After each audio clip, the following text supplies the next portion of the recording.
Ravi de vous retrouver sur Medi 1 pour un nouveau numéro d'Hebdo Santé qui s'intéresse à la flore intestinale. Un sujet souvent méconnu, mais essentiel. Qu'est-ce que la flore intestinale, encore appelée microbiote intestinal? Quel est son rôle? Comment éviter de la détruire et la garder en bonne santé? Vous allez tout nous dire. Madame Tchotch Atobla Malan Yolande, bonjour. Bonjour, monsieur Kokou. Alors, vous êtes coach santé. Oui. Vous faites de nombreuses communications sur des sujets de santé à travers des plateformes et sur votre chaîne YouTube. Et vous le dites, votre leitmotiv, c'est le bien-être. Le bien-être. Oui. À travers donc... Les compléments alimentaires, la consommation quotidienne, si possible. D'accord. Les compléments alimentaires. Alors, je précise que vous êtes de la 21e promotion du Women Leadership Training de l'ambassade des États-Unis. C'est un véritable honneur, en tout cas, de vous recevoir à nouveau sur le plateau d'Hebdo Santé, Madame Tchotch. Merci. Également avec nous, Monsieur Kwasi Kwadio Edmond. Vous êtes inspecteur principal d'orientation. Vous êtes titulaire d'un master 2 en communication option relations publiques et vous êtes écrivain, donc auteur de plusieurs ouvrages. En tout cas, merci d'avoir accepté notre invitation, Monsieur Edmond. Oui, c'est à vous le merci. Merci de nous avoir associés à cette émission. Oui, bien sûr. Vous allez nous dire un peu ce que vous savez de la flore intestinale. Un sujet quand même assez passionnant. Donc, connaître la flore intestinale, justement, pour en prendre soin. Déjà, pour commencer, dites-nous, la flore intestinale, encore appelée microbiote intestinal, en français facile, Madame Tchotch, c'est quoi? C'est un ensemble de micro-organismes. Micro-organismes, c'est-à-dire les virus, les bactéries, les champignons. Ces micro-organismes vivent dans notre intestin. Ah bon? Il en existe des milliers. Il y en a qui sont bénéfiques pour notre bien-être. D'autres encore sont neutres. Et il y a quelques-unes qui sont potentiellement pathogènes. Ah, c'est l'ensemble de tout ça qu'on appelle la flore intestinale. C'est ça. Ou alors microbiote, parce que dedans il y a micro, donc c'est l'ensemble de tous ces microbes, de toutes ces bactéries. D'accord. Monsieur Edmond Kwadio, vous le saviez, ça? Oui. Qu'on a des bactéries, des microbes dans nos intestins. Oui, bien sûr, on le sait parce que ces microbes-là ont un rôle très important. Mais moi, je voulais définir un peu pour nous qui sommes profanes, qui ne sommes pas du domaine de la profession santé, les professionnels de santé, j'aimerais définir la flore intestinale comme un grand jardin. L'intestin comme un grand jardin. Et vous voyez, dans un grand jardin, il y a plusieurs plantes. Et ces plantes ici sont représentées comme des bactéries. Les bactéries, ce sont des plantes. Il y a des mauvaises plantes dans un jardin, il y a des bonnes plantes.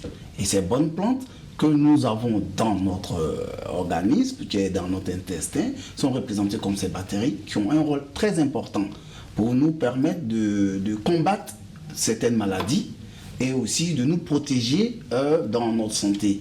Donc la flore intestinale, c'est un peu comme, pour imager, comme un grand jardin rempli de bonnes fleurs, des plantes qui permet aux jardiniers de pouvoir l'arroser pour permettre de la digestion, permettre aussi aux plantes de bien pousser. On comprend que le sujet vous passionne véritablement, vous êtes tellement, je vais dire, instruit là-dessus, que vous pouvez donc donner des images. Alors, le rôle, véritablement, c'est ce qui vient de décrire Madame Tchotch? Effectivement. D'accord. Donc, on a toutes ces bactéries qui cohabitent et qui travaillent ensemble. D'accord. Donc, quelle est l'importance de cette flore intestinale? La flore intestinale est vraiment essentielle pour notre bien-être général. C'est elle qui décompose les aliments. Elle décompose les aliments. Elle joue un rôle dans la production des neurotransmetteurs, comme la sérotonine, qui affecte l'humeur et le comportement. Elle contribue également à la régulation du poids et au métabolisme des graisses. D'accord. En tout cas, la flore intestinale est vraiment essentielle. Et cette flore intestinale, lorsque, par exemple, on prend des aliments qui ne conviennent pas, est-ce que cette flore intestinale peut être dérangée? Oui, elle peut être dérangée, même très dérangée. D'accord. Et ça va donner quoi lorsque cette flore intestinale... Ça va créer des problèmes de santé. surtout si notre alimentation n'est pas équilibrée. C'est-à-dire que les mauvaises bactéries ne doivent pas dominer. Donc nous devons tout faire pour que les bonnes bactéries dominent, afin que notre flore intestinale reste équilibrée. D'accord. Alors, comment est-ce qu'on s'arrange pour que les bonnes bactéries dominent? Il faut bien s'alimenter. En général, on dit que nous mangeons bien, mais nous nous nourrissons très mal.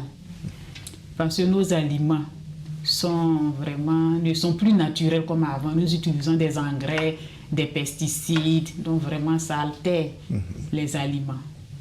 D'accord. Et puis nous devons manger au moins 5 fruits et légumes par jour. Mais en tant qu'Africain, c'est très rare. C'est très rare. Alors, M. Kwadwo Edmond, est-ce que cette flore intestinale peut être, mise en mal ou elle peut être en danger en fonction de ce que nous mangeons? Oui, bien sûr, bien sûr. Comme je viens de le dire tout à l'heure, je prends toujours l'image du jardin. Et vous voyez, dans un jardin, ces plantes que nous plantons, lorsque nous envoyons trop d'engrais qui est toxique, ça peut nuire aux fruits ou bien à la plante. L'engrais, c'est la mauvaise nourriture, vous voulez dire? La mauvaise nourriture. Donc, ça veut dire au niveau de notre flore intestinale, il y a des bactéries qui protègent. Lorsque nous consommons des aliments très souvent chimiques, comme Madame vient de le dire, ça crée aussi des toxines qui détruisent ces bactéries dans notre organisme. Donc, souvent aussi, il y a le stress. Le stress, le fait d'être trop stressé, ça crée aussi des toxines qui peuvent combattre ces bactéries qui sont au niveau de notre flore intestinale. Donc, même le manque de sommeil, le fait de ne pas trop dormir, être éveillé tout le temps, ça crée aussi ces dysfonctionnements-là au niveau de la flore intestinale. C'est comme Madame l'a dit, c'est le deuxième cerveau. Il y a plusieurs neurones qui sont là-bas qui permettent à notre organisme de pouvoir arriver à combattre, à détruire, à donner de l'énergie. Ces bactéries qui sont positives là donnent de l'énergie à notre organisme pour pouvoir nous permettre de pouvoir être en bonne santé. D'accord. Alors, lorsque, par exemple, cette flore intestinale, Madame Tchotch, est déséquilibrée ou alors, détruite, quelles sont les maladies qu'on va avoir? Oh, il y a plusieurs maladies. On peut avoir des ballonnements, des gaz excessifs, des diarrhées ou même la constipation. On peut être tout le temps fatigué, très fatigué. Il peut y avoir des changements d'appétit aussi, sensation d'être vite rassasié ou bien perte d'appétit. Il y a plusieurs problèmes qui rentrent en ligne de compte. On peut avoir même des problèmes de peau, des infections fréquentes. Ah bon? Oui. D'accord. Des douleurs abdominales, tout. Il y a beaucoup de choses qui rentrent en ligne de compte. D'accord. Alors, ça pour dire que la flore intestinale est vraiment importante dans notre organisme. Il a soulevé, M. Kwadwo Edmond, il a dit que même le fait de ne pas bien dormir peut avoir un impact sur notre flore intestinale. Même la sédentarité. La sédentarité, le fait de ne pas faire du sport, d'activité physique. C'est ça. D'accord. Alors, pour quelqu'un, qui n'entretient pas bien sa flore intestinale, on verra comment est-ce qu'il faut entretenir la flore intestinale tout à l'heure, mais pour quelqu'un qui n'entretient pas bien sa flore intestinale, vous avez dit qu'il peut être ballonné. Alors, mais comment est-ce que cette personne peut se soigner? La personne, il suffit simplement d'équilibrer son alimentation. Seulement? Équilibrer son alimentation et puis faire tout ce qu'on a dit on a cité tout à l'heure là. Bien dormir, faire des activités physiques et apporter de bons nutriments comme on l'a dit à notre organisme. D'accord. Et puis avoir une bonne hygiène de vie. C'est ça. Une bonne hygiène de vie, oui. Faire du sport aussi. D'accord. Faire du sport, mais pas exagéré. Pas exagéré. Sport modéré, en fait. Et puis avoir une bonne hygiène de vie, bien manger, dormir, se reposer, marcher de temps en temps. Faire même par exemple, le yoga, c'est un sport de réflexion, de concentration et tout ça, ça peut permettre à la flore de pouvoir bien permet de bien nous porter en fait. D'accord. Alors, quels sont les signes qui permettent de savoir que la flore intestinale ne va pas bien? Oui, comme madame vient de le dire, il y a une grande fatigue. Très souvent, tu es tout le temps fatigué, tu te sens vraiment fatigué pour une petite marche, tu te sens fatigué, un petit moment de sport, tu te sens fatigué, et souvent aussi, tu n'as pas l'appétit. Même ton organisme te dit de manger, mais tu n'arrives pas à manger.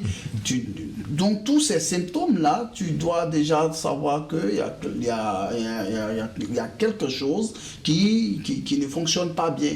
Et tous ces signes-là vont te permettre de pouvoir savoir qu'il y a un truc qui ne va pas. Par exemple, comme l'a dit, la constipation, ça fait 2-3 jours, tu ne vas pas à la selle, même malgré ça, tu sens que tu as envie d'aller, mais tu ne peux pas. Mais tout ça, c'est lié à ta flore intestinale qui ne fonctionne pas normalement. Vous, monsieur Kwadjo Edmond, est-ce que si vous arrive souvent de constater que les choses ne sont pas rondes dans vos intestins? Oh, souvent. Peut-être quand tu es là, que tu fais un long moment, par exemple depuis le matin jusqu'à 15 heures, tu n'as rien mis dans ton ventre. Tu entends des bourdonnements, des trucs. Donc le ventre réclame. Les intestins réclament puisque c'est pas alimenté. Donc souvent, tu ressens ça. Donc tout ça, la flore te parle. Donc, tu dois comprendre ton organisme. Tu dois savoir qu'il y a un manque. Donc, tu dois souvent aller. C'est pour ça qu'il y a les pauses, le petit déjeuner, le déjeuner et le dîner. Est-ce que vous voyez? Donc, c'est bien réparti. Donc, mais si toi, depuis le matin jusqu'au déjeuner, tu n'as rien mis dans le ventre, vous voyez que votre organisme va réclamer son dû. Alors, Madame Tchot a parlé de ballonnement tout à l'heure, même de diarrhée. Oui. Vous en avez déjà été victime? Oh, la diarrhée, bon, ça, c'est très longtemps, quand j'étais encore jeune, mais avec le suivi alimentaire, maintenant que nous sommes adultes, donc ça, c'est rare. Sinon, dans le temps où on était encore très jeune, parce qu'on se permettait de manger souvent des choses qui associaient des aliments, qui créent des indigestions, en fait. D'accord. Et ces indigestions, comme vous le dites, peuvent perturber, voire déséquilibrer notre flore intestinale. Alors, lorsque on sent que ça ne va pas et que la flore intestinale est déséquilibrée, comment la restaurer?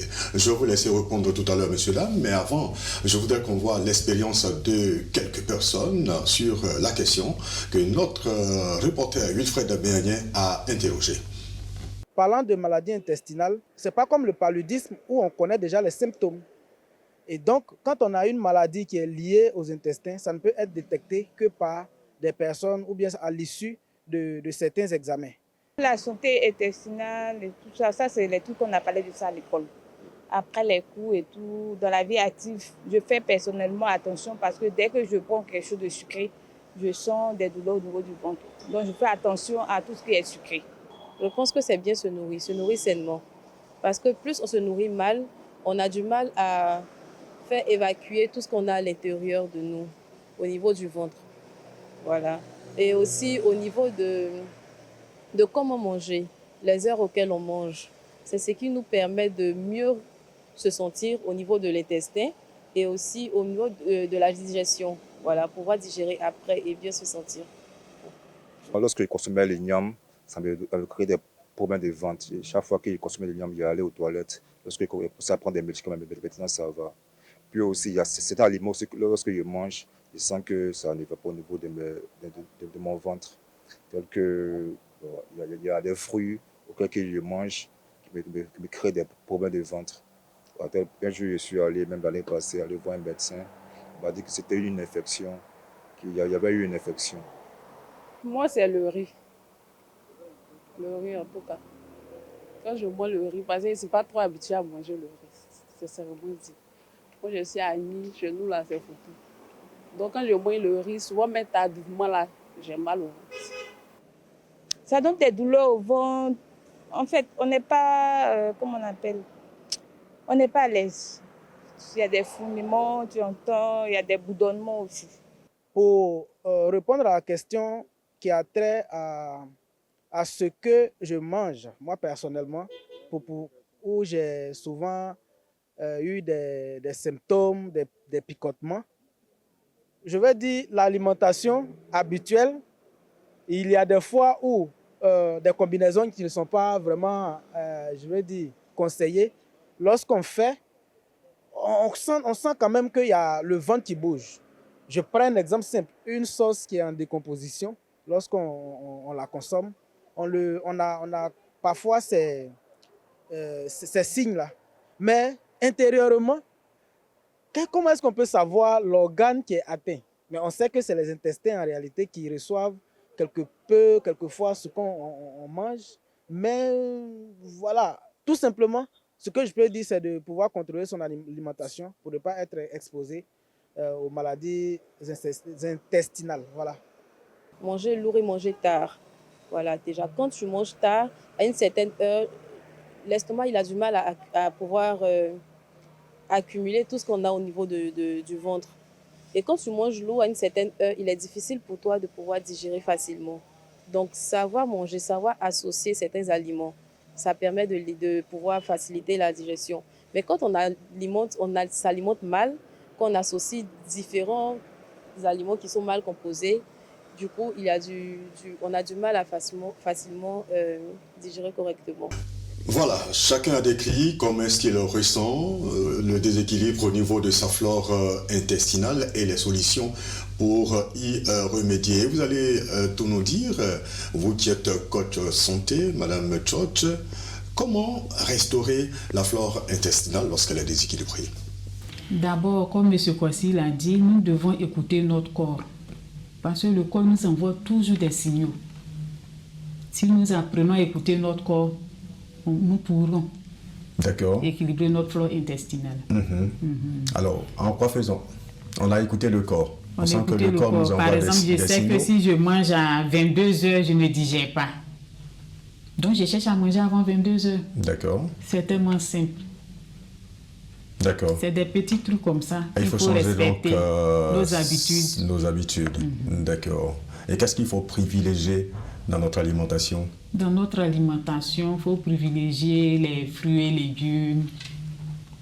Les fruits et légumes. Et puis, manger à des heures bien précises. D'accord. Alors, oui. Oui. Maintenant, comme je le disais, vu les engrais et puis les pesticides qu'on utilise dans les plantations, les fruits et légumes ne sont pas naturels, sont dépourvus de beaucoup de nutriments. D'accord. Donc nous devons compléter notre alimentation. Compléter notre alimentation. D'accord.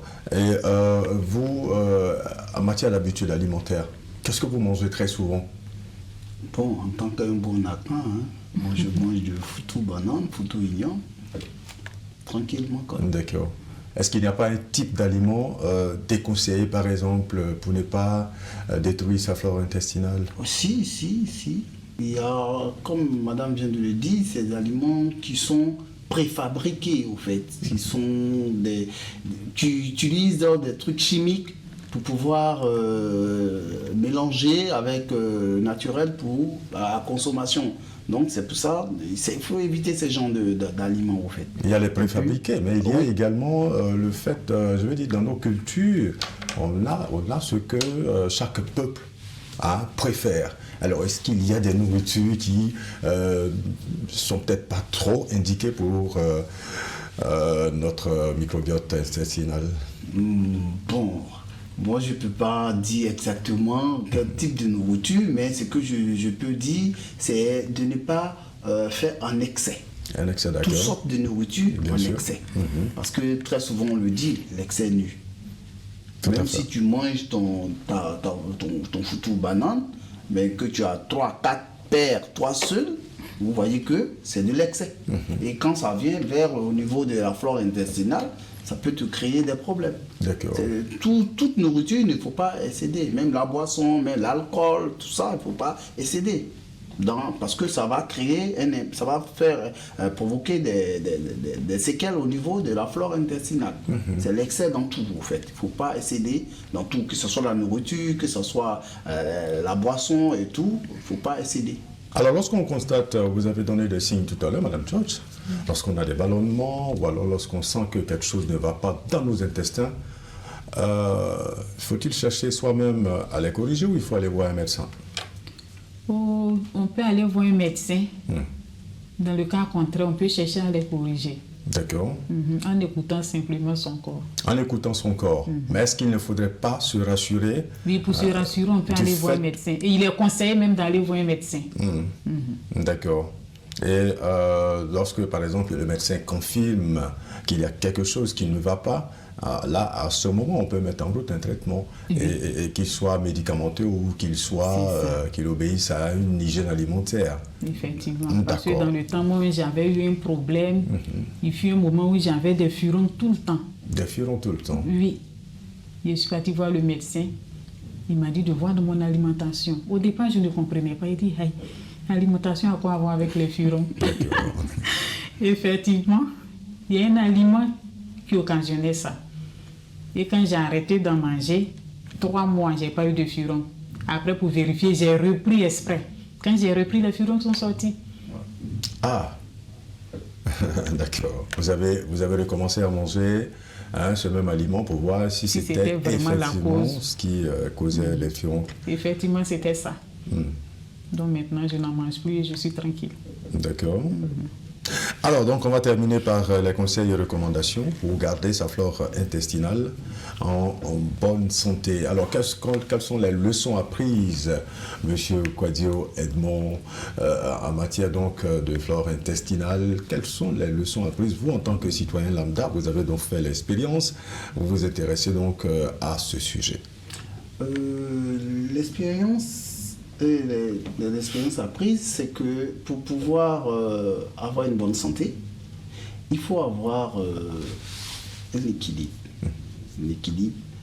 Et il y a un aspect aussi que nous n'avons pas dit dans nos échanges, c'est que l'impact sur la flore intestinale peut interagir avec la santé mentale. Ah bon? Oui. D'accord. Parce qu'il y a un lien, le stress, l'anxiété. Et tout ça crée des soucis au niveau de la flore intestinale. Donc, ce que nous pouvons dire en conclusion, c'est d'avoir une bonne hygiène de vie, de prendre soin de son aliment en mangeant équilibré, aussi de souvent faire des contrôles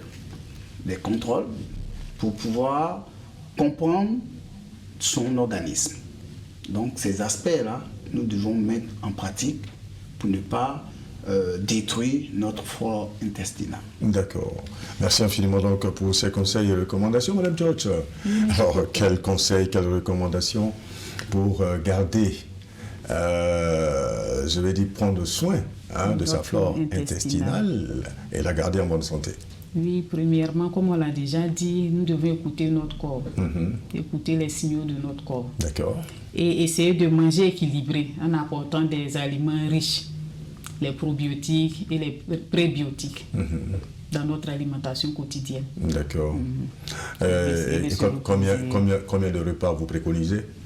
3 repas par jour, le petit déjeuner si possible, et puis le déjeuner, surtout à midi, pour bien se nourrir. Et puis le soir, manger léger, soit des légumes. Légumes et fruits. Des fruits. Vous avez parlé d'équilibrer tout à l'heure, ça renferme quoi?